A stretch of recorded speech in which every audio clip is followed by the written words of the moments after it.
દારૂના અડ્ડા ચાલી રહ્યા છે।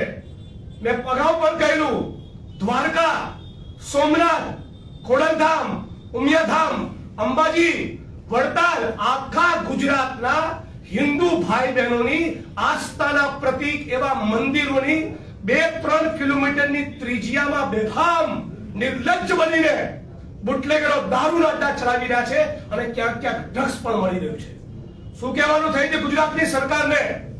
ગુજરાતની 6.5 કરોડ જનતા વતી એક જ ડિમાન્ડ છે, ગુજરાતના ગૃહમંત્રી મિસ્ટર હર્ષ સંઘવીનું રાજીનામું જોઈએ, નથિંગ લેસ ધેન ધેટ। એનાથી ઓછું કઈ નહીં ખબર। આ ચોપડી પાસ ગૃહમંત્રીને સત્તાના કોઈ સ્થાન ઉપર રહેવાનો અધિકાર નથી। ગુજરાતના 33 જિલ્લા, 250 તાલુકામાં છડેચોક દારૂ આવતું હોય અને સ્ટેટ મોનિટરિંગ સેલને પણ કહેવા માંગુ છું, તમારામાં બી પાણી હોય તો આ શું ખાલી કોન્સ્ટેબલોની વિકેટ પાડો છો?